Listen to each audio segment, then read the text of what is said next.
ছিল একমাত্র সন্তানের প্রথম জন্মদিন, কিন্তু এই জন্মদিন অনুষ্ঠানের সময় নির্ধারণ নিয়ে দাম্পত্য কলহে মৃত্যু হলো সন্তানের মার। রাজধানী কদমতলের শনিরাখড়া ছাপড়া মসজিদ এলাকায় গেল রাতে মারা যায় তামান্না নামে এক নারী। তার পরিবার বলছে এটি হত্যাকাণ্ড, আর স্বামীর পরিবারের দাবি আত্মহত্যা। তানজিলা আফসানা রিপোর্ট।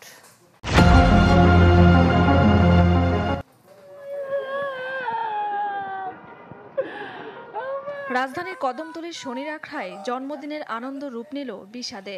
সন্তান ইনায়া মেহেকের প্রথম জন্মদিন কখন হবে, দুপুর নাকি রাতে?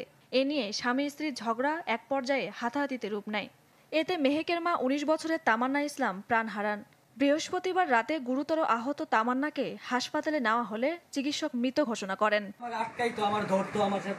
তামান্নার স্বামীর দাবি, গলায় ফাঁস দিয়ে আত্মহত্যা করেছে তার স্ত্রী, কিন্তু তামান্নার পরিবারের অভিযোগ এটি পরিকল্পিত হত্যাকাণ্ড। ওর ফোন, আমার ফোন দুটো একসাথে পকেটে ভরে আমি গেটের সামনে আসতে আসতে ঠাস করে গেটের শব্দ হইলো। বড় ভাইয়ের সাথে সাথে ধাক্কা দিতেছিল, জন্য ধাক্কা দিতে তারপর এক পর্যায়ে গেট ভাঙলো।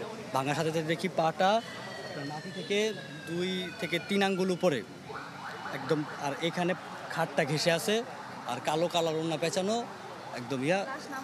দাওয়াত দুপুরে না রাতে, এটা নিয়ে যে মানে এরকম কিছু হইব বা ফোনটা আমি নিয়ে নিছি এই জন্য যে এত কিছু। ওরা চাইছে এভাবে নিয়ে যেতে, কিন্তু আমরা না বলছে যে না, আমাদের যেটাই হোক আমরা পোস্টমর্টম করাবো, এটা সঠিক তদন্ত হবে, তারপরে যা হওয়ার হবে। তার মেয়েরা এখন তারা নাটক সাজিয়ে আছে যে না, সে আত্মহত্যা করছে। আইনের প্রতি একটা আস্থা আছে, সম্মান আছে, ওই কারণে আমরা কোনো কিছুই করিনি, আমরা ডাইরেক্ট আইনের আশ্রয় নিয়েছি। এটার একটা সুষ্ঠু বিচার হোক, সেটাই আমরা দাবি করি। এদিকে মরদেহ বুঝে নেওয়ার সময় ঢাকা মেডিকেলের মর্গের সামনে থেকে পুলিশ অভিযুক্ত স্বামী নয়ন ইসলাম ও তার বাবাকে আটক করতে এলে সৃষ্টি হয় উত্তেজনা। এক পর্যায়ে দুই পরিবারের হাতাহাতিতে জড়ায়। এ ঘটনায় 6 জনের নামে মামলা করেছে নিহতের পরিবার। পুলিশ বলছে ঘটনার প্রকৃত কারণ জানতে তদন্ত চলছে। এখানে নিয়ে আসে ঢাকা মেডিকেলে মৃত ঘোষণা করছে। আমরা পোস্টমর্টম রিপোর্ট শুরুতে যাবতীয় কার্যক্রম শুরু করেছি। আত্মহত্যা নাকি হত্যা, প্রশ্নের উত্তর মিলবে তদন্ত শেষে।